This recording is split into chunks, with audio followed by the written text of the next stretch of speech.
Oh, hello. This is the Oh Hello podcast with Isaac and Colin. This is our first episode that we titled it Who the Hell Are We? I'll start off by going, Who am I? I'm just gonna tell you if you want a guy in a $3,000 suit reading a teleprompter, I am not the guy. You go to DirecTV and turn on 206 if you want that guy and watch ESPN. I'm the guy in the stands cheering my team. I'm the guy at home. I'm the guy putting stakes in the game, putting parlays on the game. This show is going to be raw. It's going to be stuff people actually want to see when the cameras are rolling. Y'all tell me a little bit about who y'all are, Isaac and Colin. Go ahead, Isaac.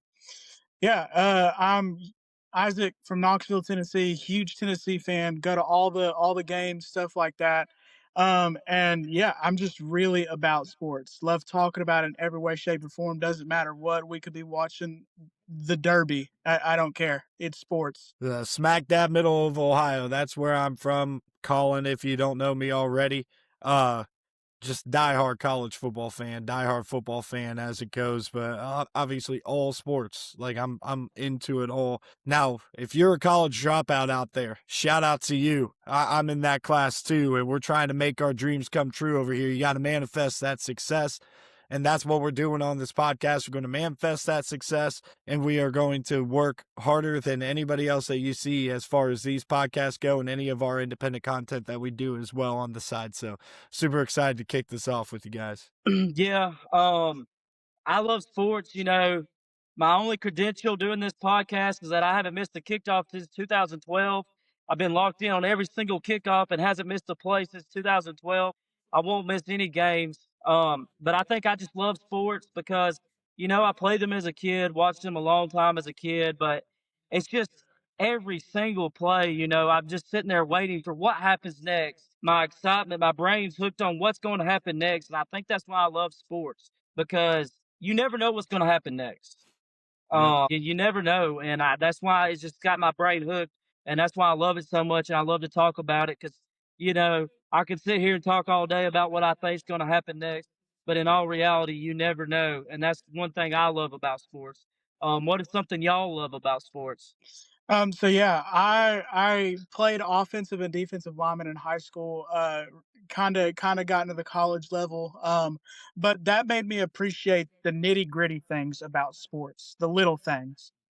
So I'm a very pretentious person whenever it comes to the little things, and that's why I derive off of watching film and other stuff like that. Is because I want to know the little things that aren't making teams succeed and what teams are doing right. And that's what I love about sports. Yeah, man. I mean, just like any of us, you grow up around sports, you find love for it. And if you're anything like me, a competitive person, that's the side that I really love about all sports and the sports that I follow the most.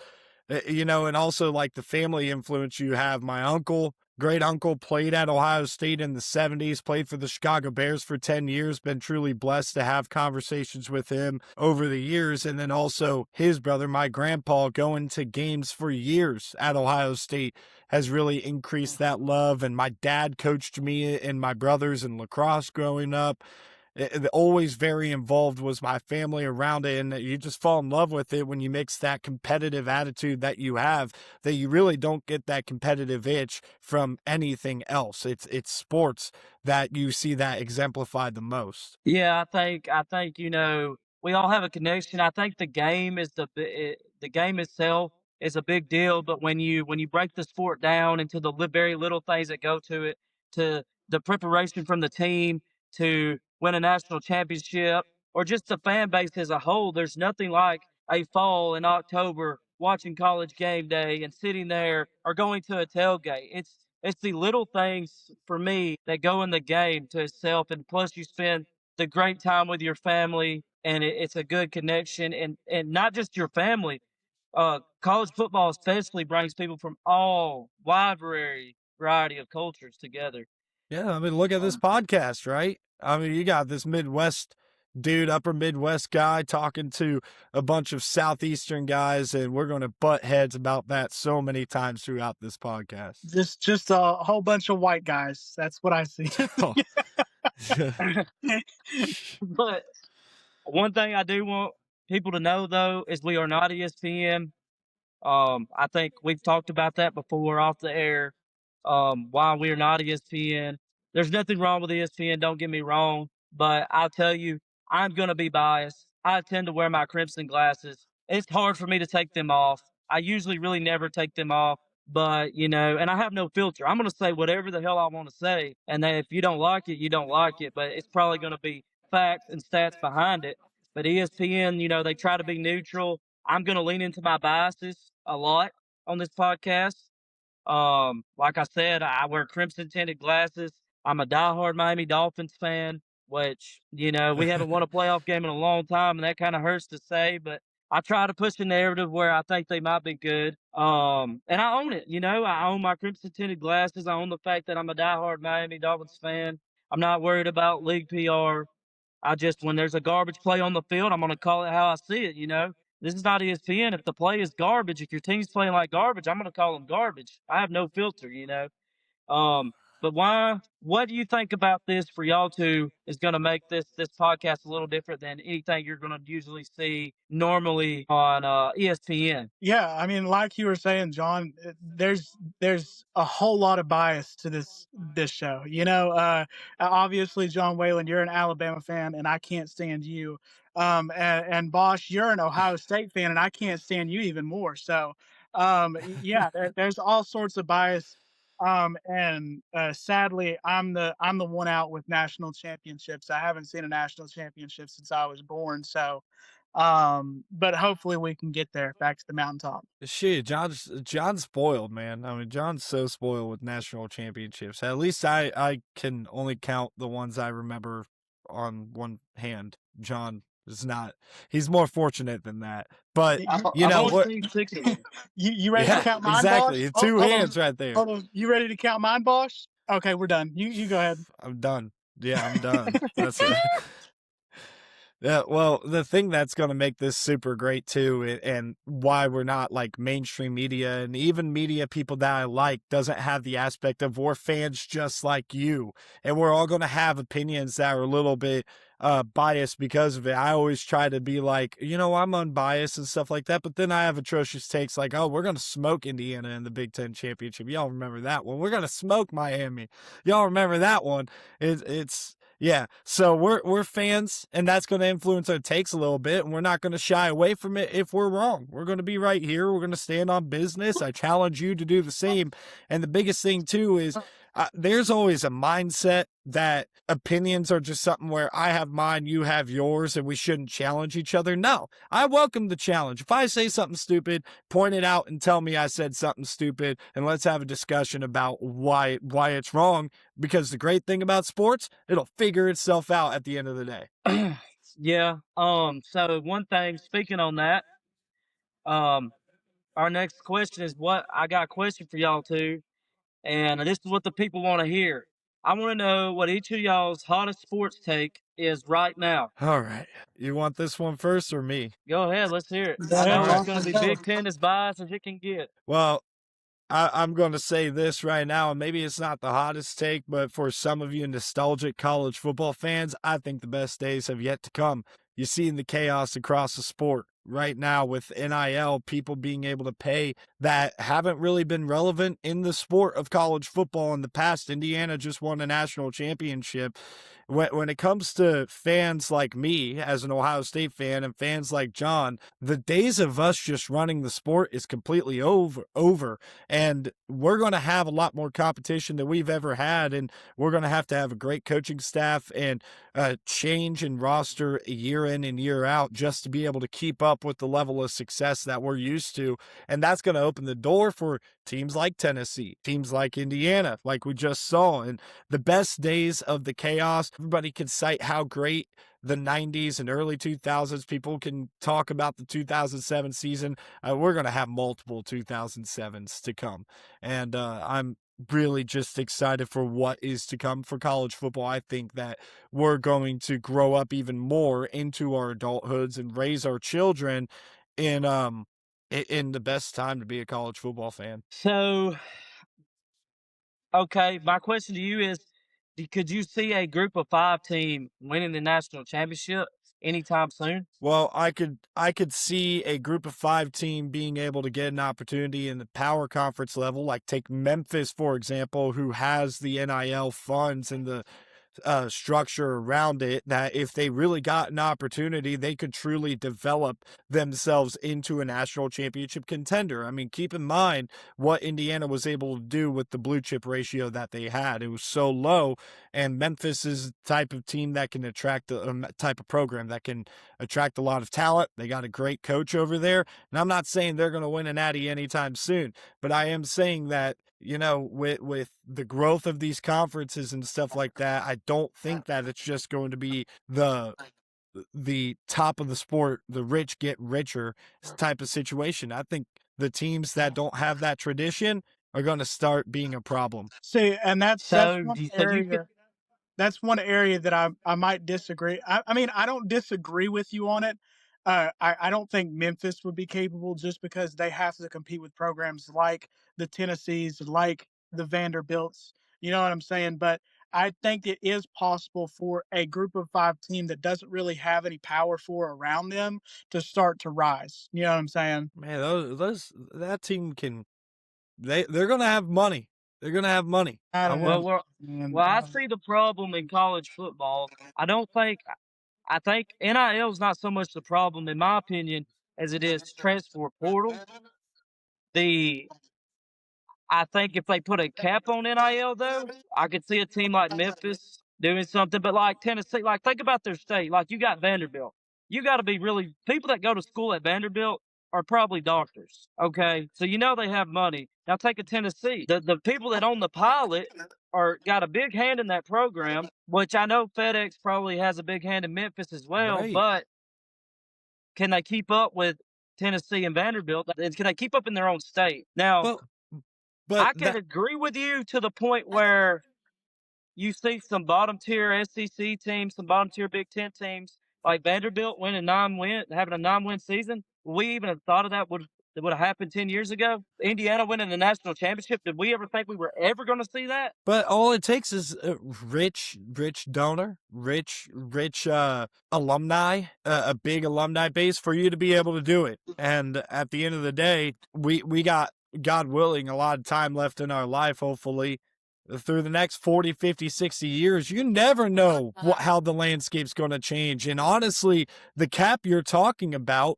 why you don't like it so much is because it's hurting Alabama more than it's helping. Stop that. Stop it. Yeah. Stop it, Bosh. No, I think Greg Byrne. This is the issue that a lot of people in college football don't got in need to get through their head. You can no longer win on tradition. Greg Byrne at Alabama, excellent athletic director. You know, he's the guy that hired Nate Oates. He hired DeBoer, who I think is an excellent coach. Love to have him at Alabama.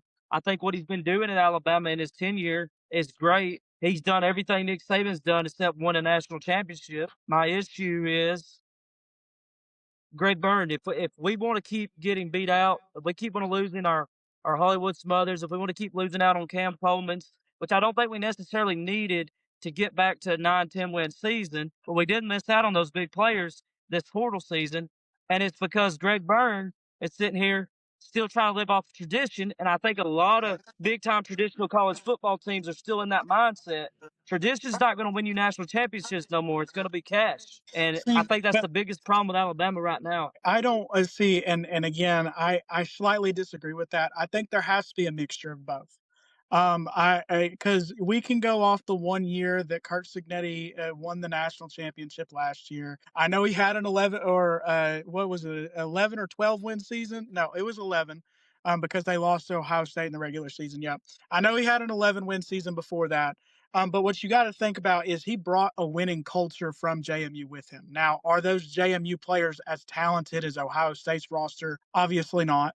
But he brought that culture of hard work, discipline, and winning games with him. So I think there's a mixture of the two that you have to have in order to compete at the national level in this day and age. Right, and the whole point necessarily, like I know what you thought I was trying to say there with the SEC as a whole, but Alabama is just not.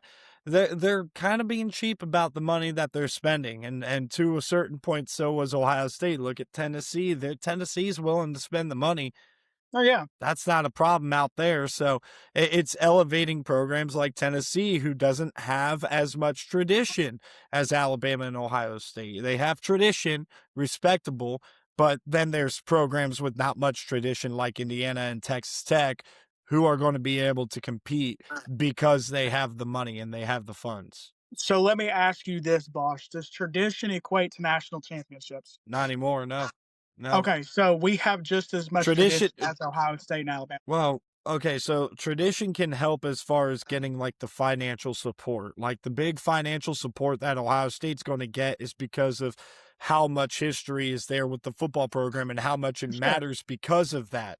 The the Texas Tech would elevate simply because they are going to build a new style of tradition and a new style of Yeah. buy-in. That buy-in's always going to be there from the fans for Ohio State and Alabama because that is what they have. They have college football. They don't have a lot of pro sports in those cities, specifically Alabama, not pros teams in the state of Alabama. So then you're going to always have the fan buy-in, but the new school buy-in is going to be funded just because one booster or a group of boosters decided they're going to donate a lot of money. And that's good. That's good for the sport. You're seeing the growth of the sport and growth in fan bases to where Texas Tech, the home environment that they had this year was better than it ever was. I think I think if we look and look at it this way, as a high school recruit, I could used to be able to recruit a high school recruit off of tradition. I used to be able to even Tennessee, a very traditional program, not as many national championships as Alabama or Ohio State or a Michigan, Yeah. but or Notre Dame even, but very traditional just as much. And used to, I could say, hey, I want to go play at Alabama. I want to go play at Ohio State. That's my dream school. Well, then you go to the state of Tennessee. I want to go play at Tennessee, but Clark Lee's willing to pay me more. I'm going to go play for Vanderbilt. I'm still going to win 9 games because he's willing to pay everybody else more. Or you take Indiana, who was in the bottom feeder in the Big Ten, and they got Mark Cuban in their back pocket sitting here paying these guys. I Now, mean, I do realize that Signetti, like I said, John Whaley, there's yeah, there's mixtures of these things. So like yes, you're gonna have schools like the Texas Techs of the world who are gonna shell out all this money to pay these players and get all these star athletes out there. But at the end of the day, how far is that going to get you? Because, like I said, at the end of the day, you have to play for the logo on your helmet. You know what I'm saying? And that's why I Yeah. think teams Well, like yeah, Alabama, like Ohio State separate themselves is because they teach at a very early stage in that program, hey, you're making a paycheck here, but you're also playing for that logo on your helmet. but this era of college football is so new that you just don't know what it's going to look like 10 years down the line for the next 10 years. And this take and the whole purpose of this take is a projection that I believe that that's going to happen. I don't think we're going to see a ton of dynasties in the sport in the near future with how it's set up. And I think that that's one of the positive things of the stress of the problems that it could create for these young collegiate athletes with the transfer portal, with the money that they could potentially make. One of the silver linings and one of the positives you could get is the possible chaos, like I feel like we saw this past year in college football. so do you think would ever see a back-to-back national champion? Well, it's going to be a lot harder to do it. Doesn't mean I we're not going to so see it. I never want to say never, but it's going to be like Ohio State definitely could have done it last year. So I think They were I good think enough to do it. like Bosch said, it's going to be tougher, yes, but it's still very possible. Like if you ask me, I do think Indiana Yeah. has a real shot of going back to back. You know what I'm saying? But it's going to be tougher. And also I wanted to add on. I don't think Bosch really meant like it's going to be harder to see back to backs. It's going to be harder to see dynasties being built. Like Nick Saban won a what 6 at Alabama in a span of what 12 10ish years? years, 12 years. somewhere in He between was there. there for 17 years. 17 He was years, there yeah. for So 17 years, he's but he won didn't 6 in win 17 any in his years. last 3 years. So He And got so didn't he got win there any in in his first 2. 2007. His last okay. natty was in 2007, 2020. Okay. So 2020. Yeah. so yeah, 14 years. He went on that 14-year span of consistently winning the SEC, consistently winning national championships, and I don't think we're going to be able to see that level of dominance out of a head coach anymore, just because of how much these rosters are shifting and changing, and the money goes up and down and stuff Right. like that. Yeah, it's like you're going to see more of the Mel Tucker Michigan States where they pop for a year or two and then they kind of fall off a cliff because everybody is going to just be more reliant on the transfer portal than they've ever been. Ohio State has 51 new players. I don't know if many people realize that. 51 new players on their roster between high school kids coming in as freshmen and transfers. That's more than I think Ohio State's ever had. I don't know that as a fact, but I got to assume that that's the truth. And look, they're going to be odds on one of the top 3 or 4 favorites to go win it all this year. All right. So what's your hottest take in sports right now, Isaac? So my first hot take, this one is actually about Ohio State. So after watching tape and watching spring games and stuff like that, my hot take is Julian Sayin is the second best quarterback on Ohio State's roster. Oh Ta- man. Oh man. Tavian Saint. Listen to the name. Listen to the name on Waylon and Bosch, because I know the name. I want you to remember it. Okay, I guarantee you that Tavian St. Clair will be the next quarterback to bring Ohio State a national championship. It's going to happen. Book it. Julian saying, yes, I get it. Last year, he looked good. He had the completion percentage, but there's something about Tavian St. Clair's arm. It's just an X factor that Julian Sayin does not have. Book it. The next quarterback to Well, win a national So championship at Ohio State will be I Tavian don't St. think that's a terrible take. Just be careful. I don't think he's better than Julian right now. I mean, Tavian came from a level of high school football that's just not very good. And that development on the mental side especially is still there to be had. He's still got to learn. And being behind a guy like Julian's going to help him for the 27 season, but he's not better than Julian right now. I think he is. He might end up being better. No, I think he's better right now. I don't. I can't get behind that. why I are do. you not high on Julian Sayin after the completion percentage he had last year? Honestly, so I think that there's this ongoing thing of because of Ohio State's wide receivers being so good, it makes their quarterbacks look better than what they are. And that's just my personal opinion. And I think that's kind of what Julian's saying benefited off a little bit last year. He had Brandon Ennis, he Ugh. had Carnell Tate, he had Jeremiah Smith. And with Carnell Tate gone, I know Chris Henry Jr. has looked good throughout spring training and throughout.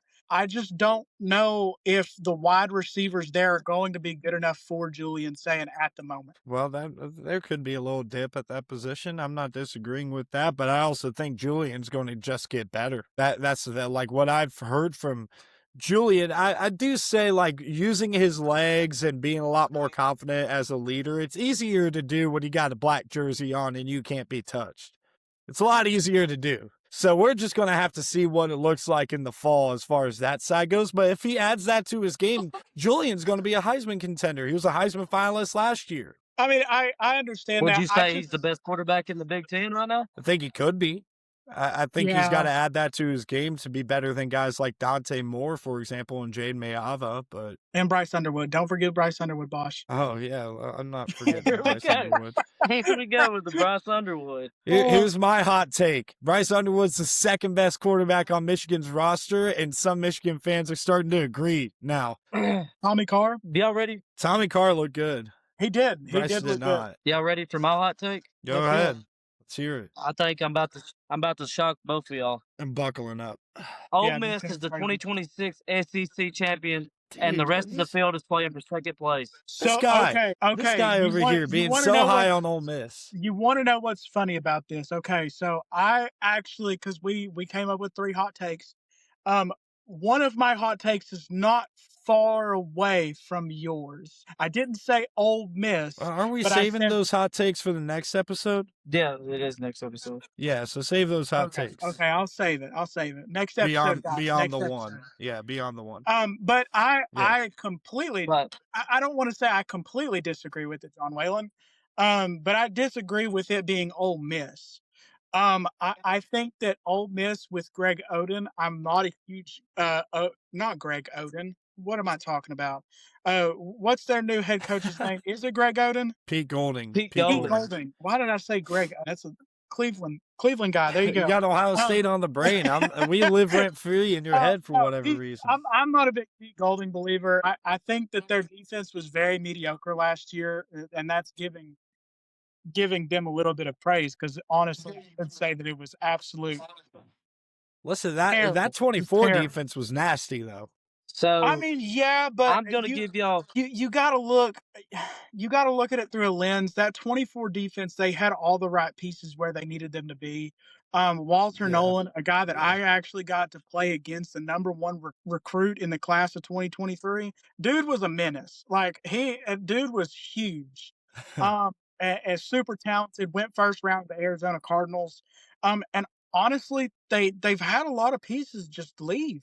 So I don't think that defense is going to get really any better. And I think the offensive play calling is going to dip with their OC leaving to go coach with Lane Kiffin at LSU. So I don't think it's going to be Ole Miss. So this is why I say this. I'll give y'all two reasons why. The Pete Golding factor and the quarterback gap. Lane Kiffin left for LSU. But give me the Saban disciple, Pete Golding. He's a defensive mastermind. We don't really realize it, but he's a defensive mastermind. He knows the SEC inside and out. He's been in the SEC for a while. He's won the playoffs as a coordinator, and now as a head coach, he's won in the playoffs. And he inherited, and I understand the negatives, but he inherited a loaded roster at Ole Miss. Oh, Everybody's okay. talking about Arch Manning in the battle at Bama, but Chambliss is returning. And he's going to give you stability to win SEC football games. You're giving Isaac a migraine over here. John Whalen. Okay, so you lost me. You lost me at Saban disciple, John Whalen. That is where you lost me. Okay, this is the thing that I have with Alabama fans is if a coach comes from a Saban tree, they're automatically like, yeah, he's probably going to be contending for playoffs and national championships within the next 2 to 3 years. Just because he did not he coached under Saban does not mean that it's going to work out. If you realize that Ole Miss was poverty without Lane Kiffin, and that's me putting it nicely, they were poverty without Lane Kiffin. The last time they won a national championship was in the World War II era. Think about that. Okay. Here's the thing, though. Here's the thing. Everybody's high on Cignetti. Everybody's high on Cignetti and says Indiana's never going to be property again. Oh, Okay, why can't that happen at Ole Miss? because can't Pete Golding's not Kurt Cignetti. Because he's not. Kurt He's Cignetti not. is just a more likable Lane Kiffin with a national title. What? No! Hold on. Oh my God. Okay. If anything, Kurt Cignetti is a prototype of Nick Saban. Like he's pretty much the more like older spitting image of Nick Saban. Okay. The guy is no nonsense. He doesn't give out information unless it's the time to, and he just cares about the game of football. Lane Kiffin is doing yoga with college girls. What are we talking about? Oh man, yeah, dude. I'm sorry. Look, Ole Miss you're only high on because Pete Golding took over in the playoff, and he had an offense, by the way, that was going crazy still. So be that as it may, you're factoring that in too much, and you're also factoring in the fact that Chambliss and Lacey are back too much. They don't have any receivers back. The reason the offense was going crazy, the reason the offense was going crazy was because Charlie Weiss Jr. was still there. And look, I like their hire, by the way. Lane Kiffin disciple and John David Baker ended up making it work at East Carolina very, very well. Looked really good, but I mean, dude, they're not going to be able to replicate the same success if they don't have the same level of talent. And at the end of the day, what Lane Kiffin was great at was being able to dominate the transfer portal year in and year out. I don't think Pete Golding has done that to the extent that Lane Kiffin did. I think Lane Kiffin did it the way that he usually does. Unless Lane he Kiffin picks doesn't players in develop. He class. just picks players up in the transfer. Yeah, Does it matter if it works? It's Hey, not going to hey, work at you, LSU. Why you, won't you, it you work want to at know, LSU if it worked at Ole Miss? dude, and the fact that you're sitting here saying, John Whalen, that you believe in Pete Golding, and then we talk about Lane Kiffin, who has unlimited resources at LSU, and it's like, I don't think it's going to work. I'm dumbfounded, John Whalen. I'm dumbfounded. I don't. Yeah, it's the same They conference. they are returning. Look, I said it at the beginning of the show. I'm a Bama homer. I wear crimson colored glasses, We but I'm know. willing to say that Ole Miss will go 12-0 and win the SEC championship. Hold Alabama, on, 12 and hold on, 0. hold on. 12 and 0. Alabama, Oh Georgia, they're my playing for 12 and second 0. place. God! You can't. You can't make this up, bro. John Whalen, you don't believe that. How am I going to make a TikTok before going live talking about how these guys know ball, and then he drops this the first I told episode? you. I said, what's the hottest take in sports right now? And I am going to believe on Ole Miss. I'm going to stand on 10 toes for Ole Miss until they prove me wrong. I think John Whalen, and this is what I'll say to the Ole Miss point, and we can keep talking about it instead of we won. I think that Ole Miss has a better chance of going 8-4 than 12-0. FanDuel currently has them at Facts. 7-5. 7.5 win I total. would That's take what the they're over. at. I So Yeah. slam the over if you're John Whalen. If you think like John Hey, if Whalen, you you think got to like be John on that Whalen, over. I'm you're telling you, Right get a nailing that second over. mortgage and put it. I'm confident. Oh gosh. That's crazy, John Whalen. No, dude, Yeah, Well, look, bro. I can't wait. I can't wait to do my breakdown of Ole Miss. How long until I do Ole Miss? Go. He said, You guys go ahead. now I'm I'm just gonna do looking at I'm gonna something. do Yeah. John I Whalen's mean, break. look, I'm just Ooh, gonna it's do gonna be a John while. Whalen's I breakdown might real have to move fast it up. and mark all of these with a W. There you go. That's John Whalen's breakdown. That's crazy. For A real. 5-second video. they until Labor Day weekend. When Labor Day weekend hits, I will still be saying this is my hottest take in sports. I know nobody in the world's going to agree with Watch me. them lose to Louisville, dude. When they lose to Louisville, who is not a bad football team, by the way, I will say I Hey, was Lincoln wrong. Keyhole's gonna throw 11-1. for over 300 yards that game. Mark my words. Not on a Isaac Pete Golding Brown for a defense. $150. But it was a good show. I'll see y'all later. Oh, Make sure goodbye. you subscribe. Make sure you subscribe to the podcast on Spotify, YouTube. Follow these guys on TikTok. Give me a follow. Oh, goodbye. Toodles.